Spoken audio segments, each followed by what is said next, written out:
तो सुदामा ने केवट से कहा, भैया मेरे पास तेरे देने के लिए कुछ नहीं है।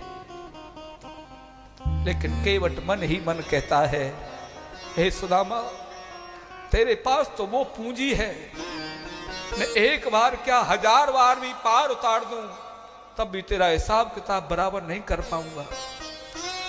एक केवल संसार की लौकिक पूंजी की बात नहीं हो रही है कि कबीरा सब जग निर्धना, धनवंता नहीं कोई, और धनवंता सोई जानिए जाके राम नाम धन हो।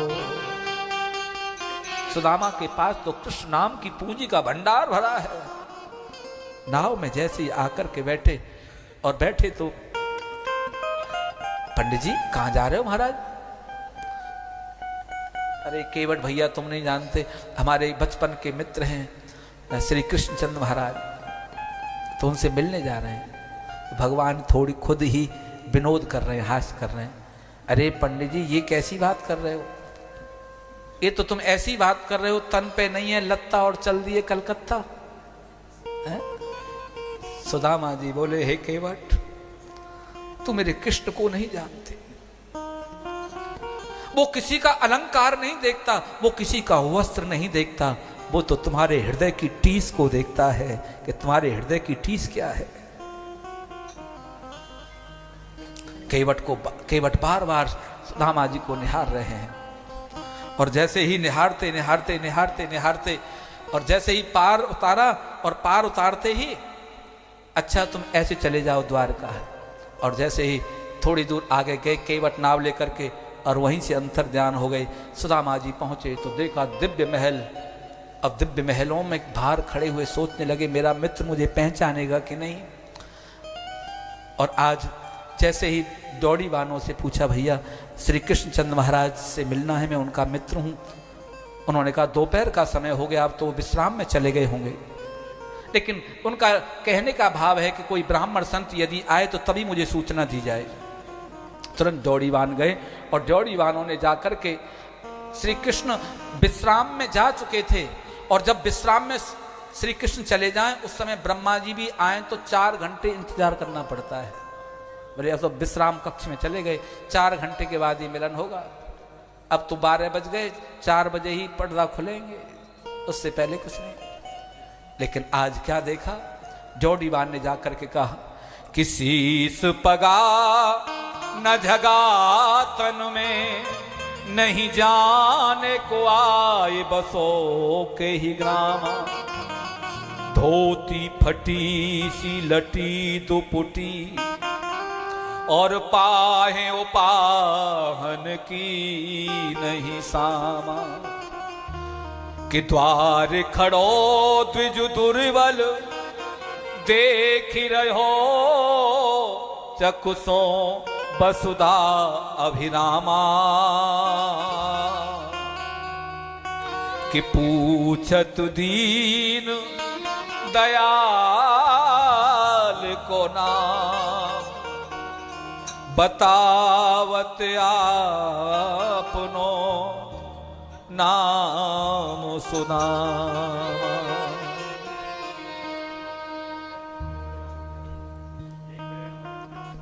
बतावत आपनो नाम सुना।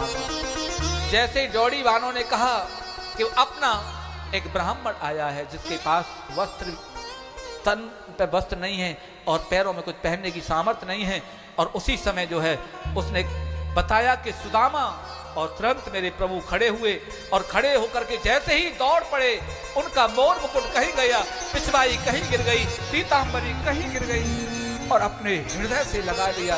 और हृदय से लगा करके, हे मित्र इतने दिनों के बाद आए हो,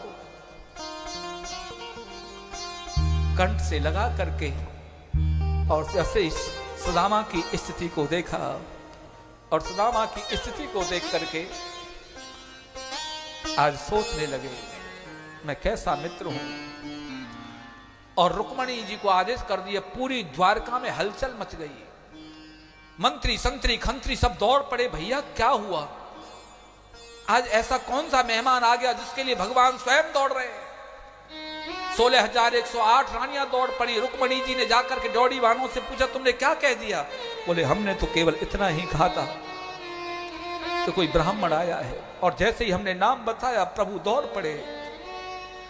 बस याद रखना, रुक्मणी जी जब देखा कैसा ब्राह्मण है, इसने कौन सा पुण्य किया है, कौन सी तपस्या की है जिसके चलते, अरे कोई ब्रह्मा, इंद्र, कुबेर, चंद्र सब आते हैं जब द्वारका में तो भगवान आदेश करते हैं ले आओ। कभी ब्रह्मा जी के लिए भगवान नहीं दौड़ते, लेकिन इस ब्राह्मण ने कौन सा पुण्य किया है?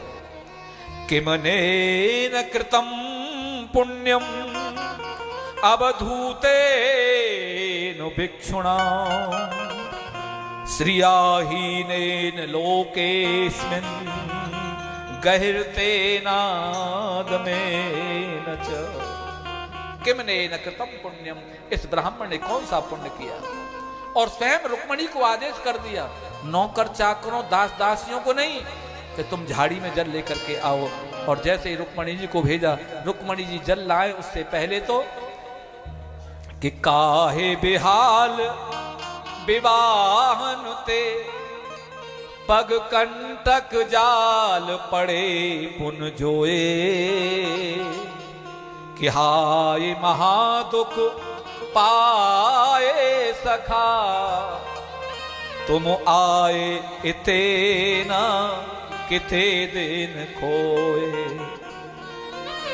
देख सुदामा की दीन दशा करुणा करके करुणा निधि रोए, कि पानी परात को हाथ छुओ नहीं, नैनन के जल सो पग धो। आश्चर्य तो जब हुआ, पूरे द्वारकावासी खड़े हैं, अक्रूर जी हैं, उद्धव जी हैं, बड़े बड़े मंत्री संतरी खड़े हैं। और जिस समय भगवान सुदामा जी के चरणों को धो रहे थे तो एक एक कांटा निकाल रहे थे। इतनी लंबी यात्रा नंगे पांव चल करके सुदामा जी आए हैं, एक एक कांटा निकाल रहे थे भगवान। लेकिन कोई बोल नहीं सकता कि कर क्या रहे, हमको बोल दे, हम निकाल दे, ये क्यों निकाल रहे हैं? और जब सुदामा जी ने देखा एक कांटा, जब श्री कृष्ण ने देखा एक कांटा उनकी पकड़ में नहीं आ रहा है, नाखून जिसको पकड़ नहीं पा रहा है, आज आश्चर्य तो इन द्वारका वासियों को जब हुआ, जो कांटा नख से पकड़ में नहीं आ रहा था, तब द्वारकाधीश सुदामा जी का चरण अपनी मुख की ओर ले जा रहे थे। द्वारकावासी सोचने लगे अब क्या करेंगे, और जो नख की पकड़ में नहीं आ रहा था, और सुदामा जी के चरण को अपने मुख के पास ले आए, और फिर अपने दांत से जब उस कांटे को खींचने लगे, कहते हैं कि नारद आदि सब चकित हो गए। इसीलिए तो इनका नाम भक्त वत्सल है, ये भक्तों के लिए कुछ भी कर सकते हैं।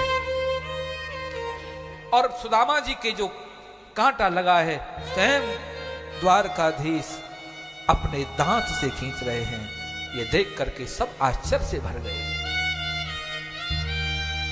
रुक्मणी जी खड़ी है, लेकिन पता तो चले भैया ये है कौन।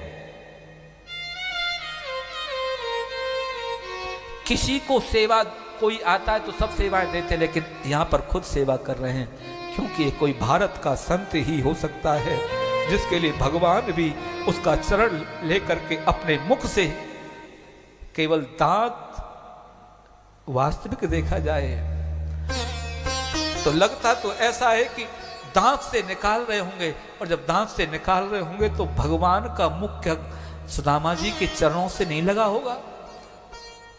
अरे कौन कहता है कि कोई केवल भक्त ही भगवान के चरण की रज का आनंद लेते हैं? अरे कभी कभी भगवान भी भक्त के चरण की रज का भी रस लेते हैं।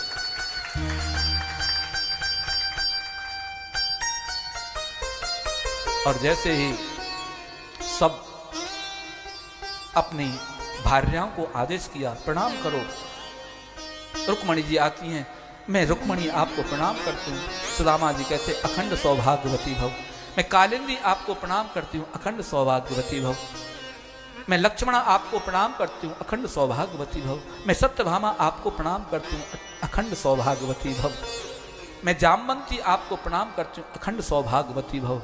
500 पत्नियां प्रणाम कर गईं।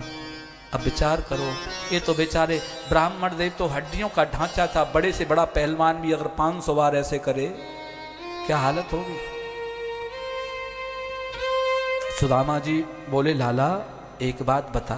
बोले हाँ। ये भैया ये इतनी जो हैं ये कहीं अड़ोस पड़ोस से आ गई हैं?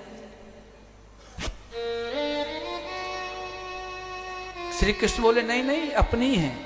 सुदामा जी बोले अपनी को मतलब कोई रिश्तेदार हैं वो? नहीं नहीं नहीं। तो बोले अपनी हैं। अपनी को मतलब? बोले सब हमारी हैं महाराज। अच्छा कितनी हैं? बोले 16,108 हैं। सुदामा जी बोले लाला अगर इनको ऐसे ही आशीर्वाद देते रहो तो एक हफ्ता तो मेरा आशीर्वाद में ही चलो जाएगा। लाला एक काम कर, तू इनको सबको स्वामी है, मैं तुझे ही आशीर्वाद दे देता हूँ, सबको मिल जाएगा। एक भारत का ही संत है जो ब्रह्म को भी आशीर्वाद देने पर बाध्य कर दे कि ये है मेरा आशीर्वाद।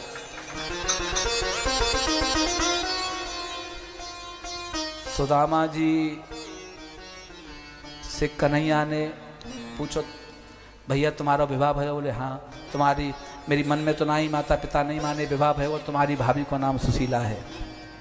अच्छा तो हमारी भाभी ने हमारे लिए क्या भेजा है? श्री कृष्ण जानते हैं जब तक मैं इसका कुछ ग्रहण नहीं करूंगा तब तक इसको दूंगा कैसे? हमारी भाभी ने क्या भेजा है? अब सुदामा जी सोचने लगे इन रानी महारानियों के बीच में फटी पोटली कैसे निकालूं। तो उन्होंने बात को घुमाया। अरे कन्हैया तुझे पता है जब हम गुरुजी के यहाँ पढ़ते थे, एक साथ खेलते थे, एक साथ पढ़ते थे, एक साथ सोते थे, एक साथ बैठते थे, कितना आनंद था। श्री कृष्ण बोले हाँ वो तो बहुत बढ़िया आनंद था, लेकिन एक बात बताओ मेरी भाभी ने मेरे लिए क्या भेजा है? सुदामा जी बोले ये इसकी यही बहुत बड़ी बात है, जिसके पीछे एक बार पड़ जाए ना फिर उसको छोड़ता नहीं है। जिस बात के पीछे लग जाए फिर छोड़ता नहीं है। फिर सुदामा जी ने अरे मित्र कन्हैया तुझे पता है जब एक बार हम गुरु माता ने हमें भेजा था, और गुरु माता ने जब हम भेजा तो रात में बरसात हुई और हम पेड़ पर रात भर वहां रहे, और कैसा वो दिन था। श्री कृष्ण बोले वो तो सब ठीक है, लेकिन मेरी भाभी ने क्या भेजा है? सुदामा जी बोले बचपन को जान जाए में जिसके पीछे पड़ जाए उसे छोड़े नहीं है, जिस भक्त के पीछे लग जाए ना। माई री तेरो शाम लगोई संग डोले, जित जाऊं तित दौड़ो ही आवे। और मैया छोड़, मैंने तो बातें कुट्टी कर दी। कुट्टी जानो? कट्टी। हाँ मैंने तो कट्टी कर दी, मोते मत बोलियो आज के बाद। मैंने बोलना बंद कर दियो, लेकिन फिर भी जित जाऊं तित भागो ही आवे, और बिना बुलाए मुंह से बोले।